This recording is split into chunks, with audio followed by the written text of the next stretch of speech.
नमस्कार, आप देख रहे हैं इंडिया न्यूज। आपके साथ मैं हूं रचना बंसल। हमारे खास प्रोग्राम में आज आपका बहुत स्वागत है। पिछले करीब 2 साल ऐसे गुजरे हैं जब कोरोना महामारी ने लोगों के जीवन पर बहुत बुरा असर डाला है।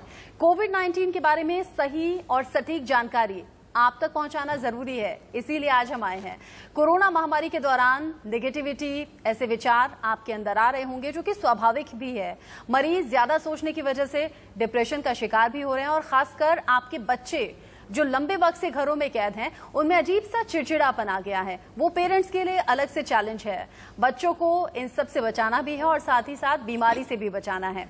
ऐसे ही कई सवाल आजकल आपके जहन में होंगे जो आपको परेशान कर रहे होंगे। इन सभी सवालों का जवाब आप तक पहुंचाने की कोशिश आज हम करेंगे, क्योंकि हमारे साथ हैं बहुत खास मेहमान। हमारे साथ है फेमस एस्ट्रोलॉजर ऋतु सिंह जी। ऋतु जी, बहुत स्वागत है आपका। नमस्कार ऋतु जी, यूं तो एस्ट्रोलॉजर्स भविष्य पर बात करते हैं, लेकिन मैंने एक बहुत खास बात आपके वीडियोस में देखी। आप कहती हैं कि कोविड का नाम ही मत लो, कोरोना का नाम लेना मतलब उसे बल देना, उसे ताकत देना। इसके पीछे का लॉजिक जरा समझाइए दर्शकों को कि क्यों कोरोना का नाम नहीं लेना है। जी बिल्कुल रचना, इसके पीछे बहुत सिंपल लॉजिक है जो काम करता है। जब भी हम किसी भी समस्या के बारे में बात करते हैं, या आप इसको एक एग्जाम्पल के तौर पे लीजिए कि जब तक हमें कोई बहुत प्रॉपर इनवाइट नहीं करता है, हमारा वेलकम नहीं करता, हमें वहां जाना पसंद नहीं होता। इसी तरह जब भी हम किसी को इनवाइट करते हैं और उसी को इनवाइट करते हैं जो हमें पसंद होता है। देखिए रचना, इसके पीछे बहुत सिंपल लॉजिक है जो काम करता है कि जब तक कोई हमें प्रॉपर इनवाइट नहीं करता है, हम उसके पास जाना पसंद नहीं करते हैं। इसी तरह से हमारे पास भी कोई तभी आता है जब हम उसे इनवाइट करते हैं, चाहे वो कोई प्रॉब्लम हो, कोई सिचुएशन हो, कोई एनर्जी हो या कोई व्यक्ति हो। सिंपल इसी लॉजिक पर काम करना है कि हम जब भी देखिए कुछ भी, कोई भी चीज, कोई भी समस्या हम देखते हैं तो सबसे पहले दिमाग पे दस्तक होती है ना, और फिर हम उसके बारे में सोचते चले जाते हैं। साथ ही साथ फिर हम अपने दैनिक बातचीत में उस विषय को शामिल कर लेते हैं और उस पर लगातार बात करते हैं। ऐसा करने से वो समस्या बड़ी होती चली जाती है, स्ट्रांग होती है। बचपन से हम लोग अपने पेरेंट्स के मुंह से एक बात सुन रहे हैं, आपने भी सुनी होगी कि किसी भी बड़ी बीमारी लाइक कैंसर हो गया या कोई और महामारी, उसका ज्यादा नाम नहीं लेना चाहिए। उसके पीछे भी बड़ा गूढ़ रहस्य था कि जब हम किसी बीमारी का नाम लेते हैं तो वो हमारे लाइफ में शामिल होने लगती है।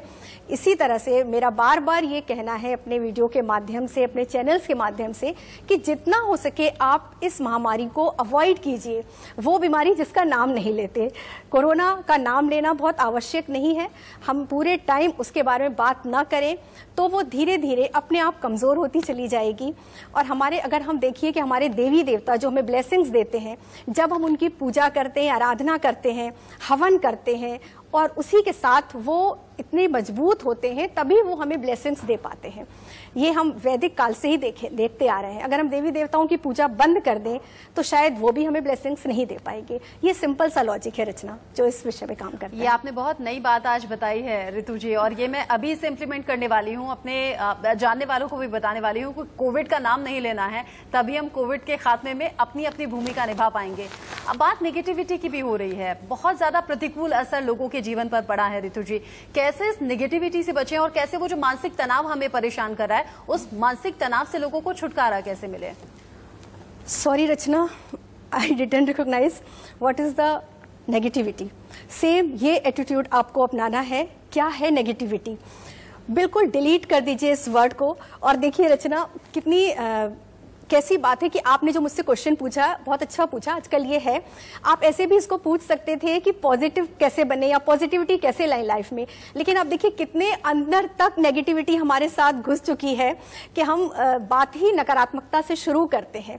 तो इसमें भी मेरा सेम लॉजिक है कि आप नेगेटिव वर्ड को, जो भी वर्ड हमारी सक्सेस में ऑब्स्टिकल्स ला रहे हैं या हमारी हैप्पीनेस में हमें कहीं ना कहीं बाधा दे रहे हैं, उस वर्ड को हम धीरे धीरे कोशिश करके डिलीट करें। मैं ये भी बात बार बार रिपीट करती हूँ कि हमें मंथ में एक बार या 15 डेज में एक बार अपनी जो डिक्शनरी है उसमें से कुछ ऐसे शब्द लाइक नेगेटिविटी हो गई, एंगर, टायर्ड, हम बार बार कहते हैं ना बहुत टायर्ड है, हमें गुस्सा बहुत आता है, मगर आप देखिए कि गुस्सा क्यों आता है, क्योंकि हम गुस्से से परिचित हैं। तो नेगेटिविटी शब्द को ही आप डिलीट कीजिए और अपने हमें देखिए कितना अच्छा है रचना कि हम कोई रेमेडी ना करते हुए भी सिर्फ अपने शब्दों के माध्यम से, अपनी जो एक्टिविटीज है उनसे ही हमारी प्रॉब्लम्स का सोल्यूशन मिल जाए। ये कितना अच्छा हो कि हमें जाना ही ना पड़े रेमेडी की तरफ। हालांकि ऐसा नहीं है, मैं रेमेडी भी बताऊंगी इसके विषय में, लेकिन सबसे पहले एक ये थ्योरी है, इसको लॉ ऑफ अट्रैक्शन भी हम कह सकते हैं। तो हम जिस चीज को अट्रैक्ट करते हैं वही हमारे लाइफ में आता है। अब मैं बात करती हूँ नेगेटिविटी को हटाने के लिए। देखिए, सबसे पहले सुबह सुबह का वक्त बहुत पॉजिटिव होता है, बहुत अच्छा होता है। हमें सबसे पहले अपने हथेलियों को, ऐसे हथेलियों का दर्शन करना चाहिए। मंत्र होता है एक छोटा सा, कराग्रे वस्ते लक्ष्मी, कर मध्य तु सरस्वती, कर मूले तो गोविंदा, प्रभाते कर दर्शनम। आप चाहें तो इसको बोल सकते हैं, नहीं चाहें तो कोई बात नहीं है, लेकिन एक बहुत बड़ी सी स्माइल बहुत आवश्यक है। सुबह सुबह आप मिरर में देखिए, सबसे पहले अपना फेस देखिए और स्माइल के साथ कोई भी एक प्यारा सा sentence, I am happy, I am successful, कुछ भी, जो भी शब्द, जो भी चीज आप अट्रैक्ट करना चाहते हैं अपने लाइफ में, उसको आप मिरर में देख के बोलिए। और सबसे खास बात, 10 मिनट तक आप मोबाइल को अपने से दूर रखिए। बिल्कुल आपको टच नहीं करना है मोबाइल को, और सिर्फ स्माइल करना। और बहुत से कारण हैं स्माइल करने के। हम रात में सोए हैं, हम सुबह जगे, कितने ही लोग वर्ल्ड में अगर हम देखें तो कम से कम जो सर्च हुआ है कि 2.5 लाख लोग हर दिन जो सोते तो साथ में बट सुबह उठते नहीं हैं। तो ये भी एक बड़ा छोटा सा कारण है हमारा एक छोटे से जश्न का। हम सुबह उठ के इस बात पर स्माइल कर सकते हैं कि हम लाइव हैं, हम जिंदा हैं और हमारे चाहने वाले लोग हमारे आसपास हैं। तो ऐसा कुछ अच्छे अच्छे बातों को सोचकर सुबह सुबह एक प्यारी सी स्माइल अवश्य लाइए, नेगेटिविटी आपकी जरूर दूर होगी। ये बड़ी अच्छी बात आपने कही कि नेगेटिविटी दूर करने से ज्यादा फोकस हमें रहना चाहिए कि हम पॉजिटिव हैं और हम पॉजिटिव कैसे बरकरार रहें। ये बड़ी अच्छी बात है, उम्मीद करते हैं दर्शकों को भी पसंद आई होगी। अब साथ ही आप अगर नेगेटिविटी की बात करें, समस्याओं की बात करें, एक मुख्य रीजन तो ये भी होता है ना ऋतु जी कि आर्थिक संकट से जूझ रहे हैं लोग, तो परेशानियां घेर लेती हैं। कोविड काल में तो लोगों की नौकरियां चली गई, व्यापार ठप हो गए, जो छोटा मोटा व्यापार करते थे वो अब रहा नहीं। अब आर्थिक संकट से निजात कैसे पाएं? जी बिल्कुल, ये भी एक बहुत बड़ी प्रॉब्लम है। आर्थिक संकट सभी के साथ हो गया है इस समय, और देखिए इसके पीछे कारण भी है। डिप्रेशन में भी लोग इसीलिए आ रहे हैं कि एक्सपेक्टेशंस जो थी लोगों की वो पूरी नहीं हो पा रही हैं बिकॉज ऑफ कोविड, या कोई भी रीजन हो। मैं अभी पूरा पर्टिकुलर कोविड की बात नहीं कर रही हूँ, चाहे कोई भी रीजन हो, लेकिन हाँ आर्थिक समस्याएं हैं हमारे साथ, वो धीरे धीरे ही उससे हमें छुटकारा मिलेगा। क्योंकि अगर हम जो अपना ट्रांजिट जो देखते हैं, विशेष शनि का गोचर चल रहा है मकर राशि में, तो ये सबसे बड़ा कारण है कि जिसकी वजह से हम इससे बाहर नहीं आ पा रहे हैं, या आर्थिक समस्याएं हैं हमारे साथ। और ये सिर्फ हमारे साथ ही नहीं है, ये पूरे इस टाइम पे ऑल ओवर वर्ल्ड हम फेस कर रहा है इस समस्या का। और धीरे धीरे जनवरी के बाद से, जनवरी 2022 के बाद से मुझे लगता है कि जैसे ही शनि कुंभ राशि में आएंगे उस समय ये समस्या दूर होने लगेगी। लेकिन फिर भी छोटे छोटे उपाय हैं जिससे कि हम लक्ष्मी को प्रसन्न कर सकते हैं। बहुत ढेरों उपाय हैं ऐसा जो आप देख सकती हैं मेरे चैनल पे, और भी अभी इतना समय नहीं है फिर भी मैं कुछ चीजें बता रही हूँ कि देखिए, आप सबसे पहले तो ये है कि आपको पॉजिटिव रहना है हर स्थिति में। अपनी जो महत्वाकांक्षाएं हैं उनको एक लिमिट दे दीजिए। हर किसी की अपेक्षाओं पर खरा उतरना बहुत ज्यादा जरूरी नहीं है, इससे हम और ज्यादा डिप्रेशन में आ जाते हैं। साथ ही छोटा उपाय, जब भी आप घर से बाहर जाइए, जो भी घर का मुखिया है, जो भी एक कमाने वाला पर्सन है, वो जब भी घर लौटे तो उसके कभी भी खाली हाथ घर मत लौटिए। कुछ न कुछ अवश्य घर पर लेकर आइए, चाहे एक चॉकलेट हो, कुछ भी हो, हमेशा कुछ न कुछ हाथ में आपकी होना चाहिए जब आप घर में एंट्री करते हैं। साथ ही एक और बहुत अच्छा उपाय बताती हूँ आपको, अपने घर के साउथ वॉल में एक हनुमान जी की ऐसी तस्वीर जिसमें वो संजीवनी हाथ में लेकर उड़ रहे हैं, उसको आप वहां पर प्लेस कर दीजिए। और देखिए, इससे भी हमारी आर्थिक समस्याएं धीरे धीरे कम होने लगती हैं। साथ ही अपने ग्रहों के हिसाब से, अपनी राशि के हिसाब से आप जो भी उपाय हैं वो आप कर सकते हैं। ऋतु जी, हर घर में बच्चे होते हैं और हम तो देख ही रहे हैं कोरोना काल में 1.5 साल से ज्यादा हो गया बच्चे घरों में हैं, स्कूल जा नहीं रहे हैं। पेरेंट्स के लिए बड़ा चैलेंज हो गया है बच्चों को संभालना भी, बच्चों को पढ़ाना भी, और बच्चे भी बड़े चिड़चिड़े हो गए हैं। आप तो जानते हैं बाहर निकलने के लिए कितने उतावले रहते हैं, उन्हें मार्केट जाना होता है, शॉपिंग करनी होती है, घूमना होता है। अब बच्चों के चिड़चिड़ेपन को दूर कैसे करें, कैसे उन्हें कहें कि पढ़ाई पर फोकस करें? देखिए रचना, समय इतना चेंज हो गया है लेकिन हम आज भी पुरानी परिपाटी पे हैं। पेरेंट्स बच्चों से यही पूछते हैं, बेटा तुम्हें बड़ा होकर क्या बनना है। पहले तो उनको ये चेंज करना है, बहुत फास्ट टाइम चल रहा है। उनको आप ये बताइए कि वो अभी क्या कर सकते हैं, अभी क्या करके बिजी रह सकते हैं, अपने आप को एनर्जाइज कर सकते हैं कैसे। साथ ही जो कोविड का टाइम चल रहा है, ये बिल्कुल फिक्स है कि बच्चे बहुत डिप्रेशन में आ गए हैं, घर बैठ बैठ के परेशान हो गए हैं। तो इसमें चाणक्य की एक बात बहुत काम की है कि जब भी चुनौतियां बढ़ जाए तो उन्हें अवसर बना लेना चाहिए। अगर हर बच्चा ये समझे, देखिए उनका तो एक तरह से ड्रीम ही पूरा हो रहा है ना। बहुत टाइम से बच्चे प्रेयर कर रहे थे कि कुछ हमें समय मिले, स्कूल बंद हो जाए, तो फिर वो इसको एंजॉय भी कर सकते हैं। और उनकी जो छुपी हुई स्किल्स हैं बहुत सारी, हर बच्चे में कोई ना कोई छुपी स्किल होती है, प्रतिभा होती है। तो अभी पेरेंट्स की जिम्मेदारी बढ़ जाती है कि वो उस स्किल को ढूंढ कर निकालें और बच्चों को उसमें बिजी कर दें। बच्चों के लिए करने के लिए बहुत कुछ है जो वो काफी टाइम से करना चाह रहे थे, वो इस समय वो कर सकते हैं।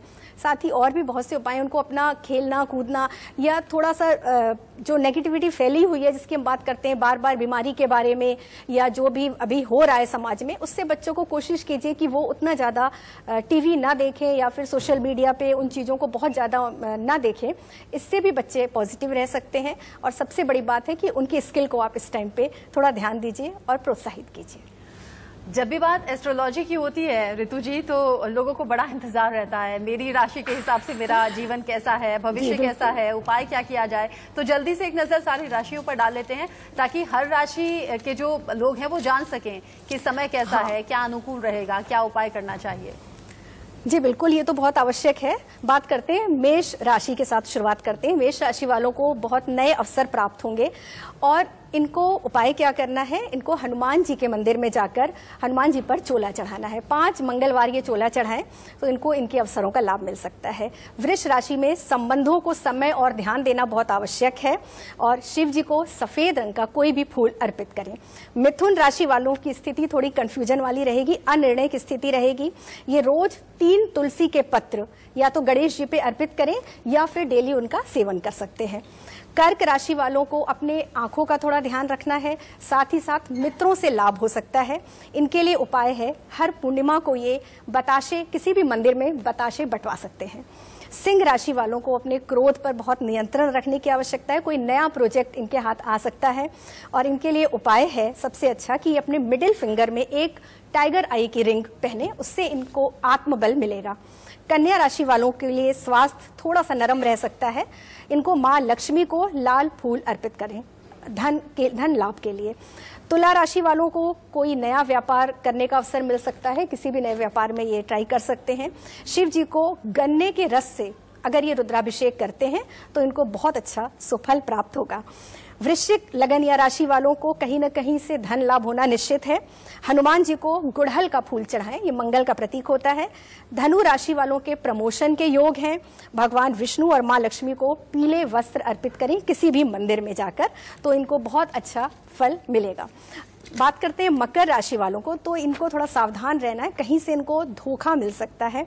शनि चालीसा का नियमित पाठ करें। कुंभ राशि वाले जिस भी कार्य में हैं, चाहे वो बिजनेस में है या जॉब में है, उनको सफलता मिलनी निश्चित है। ये एक काम कर सकते हैं कि किसी भी सफाई कर्मचारी को कुछ मीठा खिलाएं या फिर उनकी जरूरत की कोई वस्तु उनको उपलब्ध कराएं। मीन राशि वालों पर की बात करते हैं, इनके लिए स्वास्थ्य थोड़ा ध्यान रखने की जरूरत है और उन्नति के नए अवसर इनको अवश्य मिलेंगे। किसी विद्यार्थी को शिक्षा संबंधी स्टेशनरी का कोई सामान अगर ये देते हैं तो इनके लिए भाग्य उन्नति का कारक होगा। तो ये रही सारी 12 राशियों की बात की मैंने।